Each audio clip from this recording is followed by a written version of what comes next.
Hello, hello, hello. Reporting live from the beautiful Marau, Brazil. Today, I want to talk to you guys about things you will absolutely sacrifice in order to move abroad.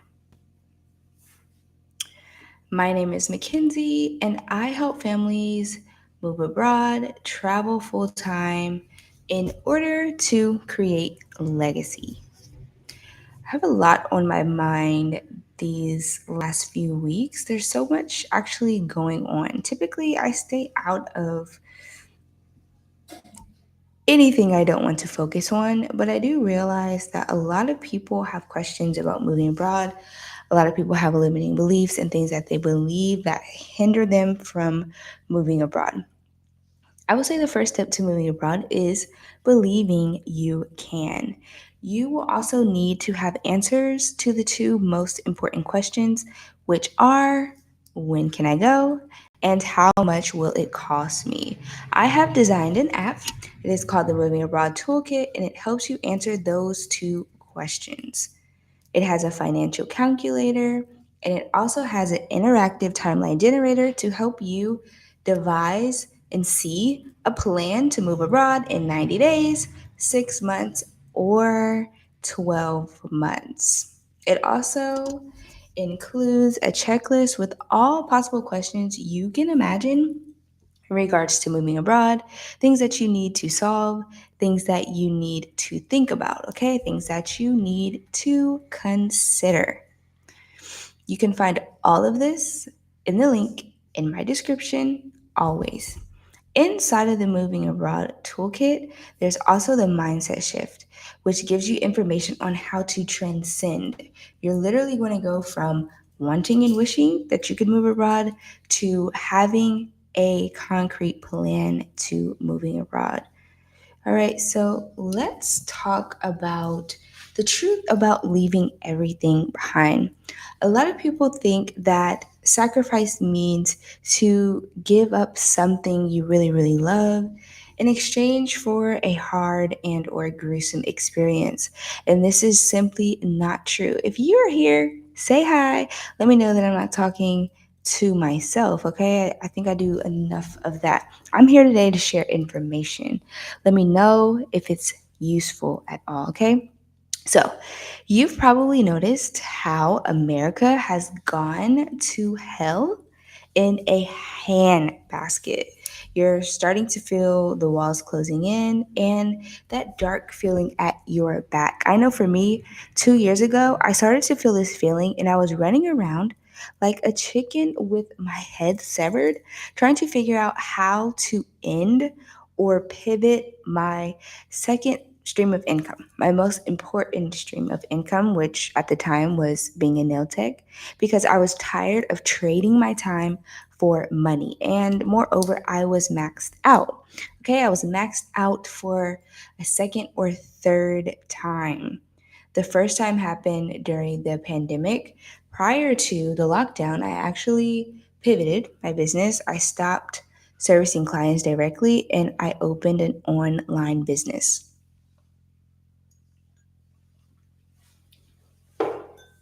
Now, this wasn't my first online business that I created, but it definitely was the most successful next to this YouTube channel that I am building, helping people move around. Okay. So I decided that in my line of work, I literally could not service any more clients. I was maxed out, okay? I could not take any more clients. 10 years of doing nails, your body starts to feel the effects of it. Was I like broken down and all that? No, because I still was pretty healthy, ate healthy, exercised, all the things, right? And 3 years prior to that, I tried scaling my business up, but I failed because of lack of skills. 2 years ago, I was also running around telling anyone that would listen that it was time to leave America and it was time to build a higher quality of life elsewhere. Needless to say, no one listened to me. Not a single soul related to me. Okay? 50% of the people I told would agree enough to complain about the things that were going around right in front of our eyes, right? And 10% of those people agreed that they should probably make other plans. And then 0% of those people, I would tell, wanted to actually move. People just think it's a good idea, but no one ever realizes how attainable a move abroad can be. So for me, that made me feel very isolated and just alone.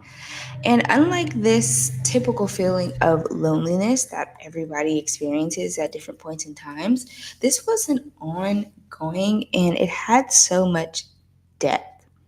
I felt alone my whole life, right? But this made me realize I needed to make my own plans and my own life depended on it. My daughter's life depended on it. Was I crazy? No. There was no way that I was crazy. I was intuitive, okay? I was aware and resourceful. I needed to then plan my escape. During that planning, of course, I was afraid to give up everything that I had worked for, right? The foreign car, the place that I lived. I was afraid to give up my space in exchange for something else, afraid of the unknown, afraid based on all of the limiting beliefs that I had. This is also why the mindset shift inside of the toolkit is so important because it really helps you to see and pinpoint exactly what is holding you back from a move. Because a lot of the time, especially once you use the toolkit, use the calculator, use the timeline generator, you can literally see that it's very possible to move abroad or travel full time. Here's the truth: the life that you want demands that you let go of the life that you have, but the things you give up are not losses. They are trade offs for something much better. Okay? To sacrifice means to make something sacred. So when I decided to move abroad, I was making the life ahead of me sacred. And I decided that I would trade anything in the world for it.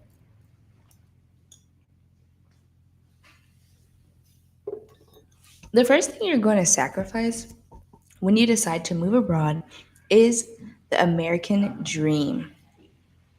And the American dream is obtained by hustle. There is an extremely large and impactful hustle culture in America. The grind, okay, the pressure to level up in your career, in your community, wherever you are, the constant state of being busy. This is what hustle culture is. There's been many times where I found hustle culture to be extremely toxic.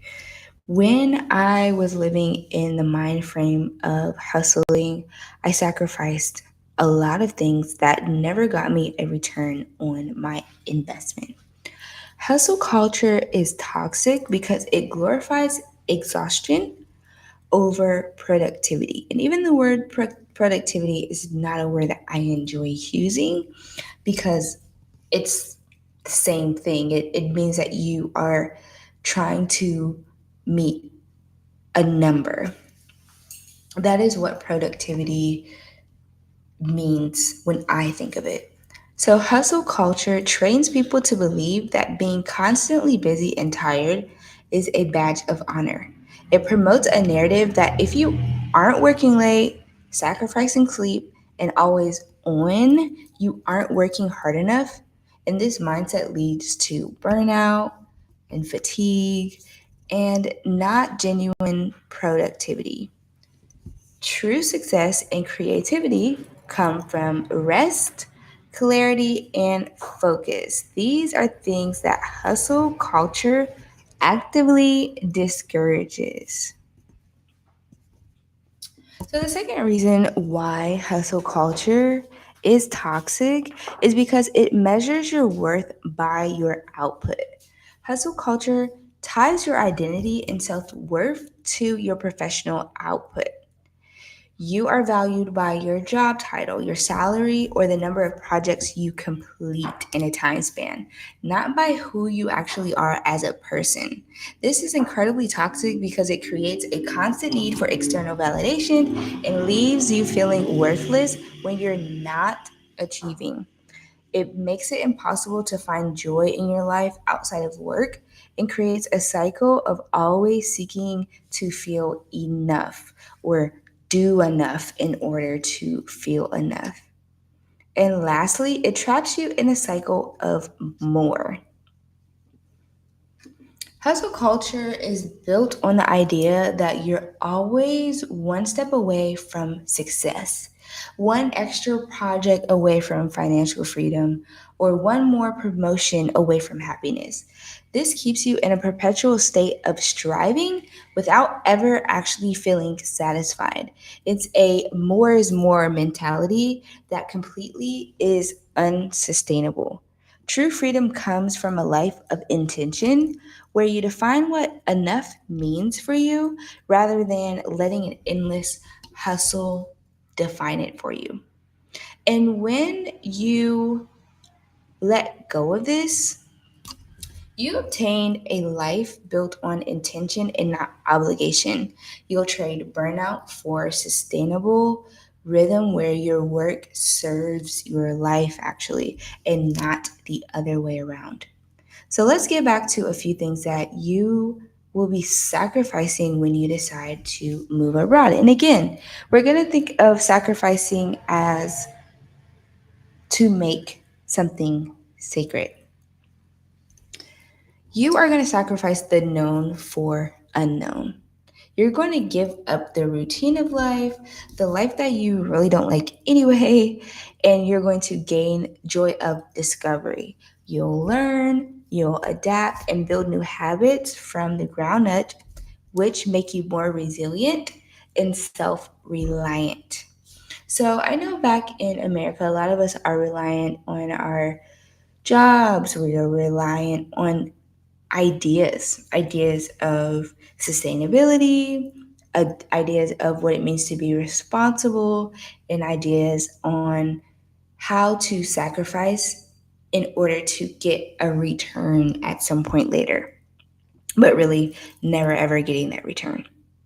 So, the unknown possibilities of life can be very, very beautiful. You're going to trade a familiar but unfulfilling reality for a world of discovery. You'll learn and adapt to new things. You'll gain new habits. Okay, these are really, really wonderful things. And a lot of the time, we can't even imagine the things that we will learn when we step outside of our comfort zone. That is the feeling of being in a place of unknown. But that's not necessarily a bad thing at all. So, the third thing you are going to sacrifice is certain relationships that don't understand your vision. The people who may think you're having a life crisis instead of just wanting more from your life and actually going to go get it, right? A lot of the times we talk so much about, oh, well, I would like to do this and I would like to. Okay, well, what's actually stopping you? And when we ask that question, it's only us that's stopping us. Okay, so when you give that up, when you give up limitations that you place on yourself, you gain freedom to find other people who think the way that you do. And they won't think that you're crazy. They'll find value in the way that you perceive things and the way that you live your life. You will start to create space for a new community that supports you and shares your values and proving that you're not alone in this, okay? So let's talk about 5 steps to leave America and move abroad. So, the first thing you're going to want to do is make your mind your ally. You're going to stop thinking that you're crazy, you're ungrateful, you don't understand life in order to realize that you're just fine. Accept that you want more. Just start accepting it. Accept that you're ready for more. The fear you feel isn't a sign to stop, it's an internal guide to point you in a direction like this. Oh, I feel something. I feel something when I think about moving abroad. Is it fear? Yes. But it invokes something out of me. So that's an indication that is worth exploring more, okay? And I know it probably sounds counterintuitive, but a lot of the times the hardest things we may face are opportunities to grow and expand. And life is always about expanding. So, this is a compass pointing you in the right direction. Your mind is your most powerful tool, and it's time for you to start using it. So, step number two is going to be you want to answer the most important questions, which is when can I go and how much will it cost? Chances are, if you're watching this, you are a person with high paying skills, okay? So, let's apply them. Let's learn how maybe to start your online business, how to go after all the things that you want. You're going to have to do some research, okay? Find out when can you go and how much it will cost. This is going to give you real time data to create a plan. You can use the link in my description in order to answer those two questions. Step number three, create your escape fund. Use the sacrifices we talked about in building a budget on my other videos to audit your current life and stop spending money on things that don't actually serve your future, and save every dollar in order to use it for another day of freedom in your future. We want to have locational freedom, financial freedom, all the possible freedoms. You want to have them. I want to have them. So that means we are going to take steps now in order to prepare for success of our future. So step 4, you are going to get your visa and your plan. This is a practical step that makes everything real. You need to find the visa that fits your skills and goals. And sometimes visas can't apply to skills because you may be going to school. Okay, you may have already amassed a lot of skills because you're retired. Okay, whatever works for you. Maybe your skills based on being a digital nomad. These are all visas that you can attain, and there are options out there for everyone. Step 5, you're not going to want to do this alone. A lot of the times I talk about don't reinvent the wheel. You can acknowledge the fact that all of this can be very overwhelming. No one has to figure all of this out alone because there are such things as guides, communities, toolkits, checklists, and so on, okay? Get with someone who has already done what you're wanting to do so it can help you build the confidence to do it in your own way. So, overall, there's so many different ways to plan your move abroad. Coming October 4th, I do have seats available for my course, which is called Solutions to Moving Abroad. It encompasses all the things that I have talked to you about, but more importantly, we work together over 8 weeks in small groups to answer all questions, create your solid plan, and actually take steps on that plan in a community together so you are not alone. I hope this helps. Any comments, questions, concerns, put them down below, and I'll see you on the other side.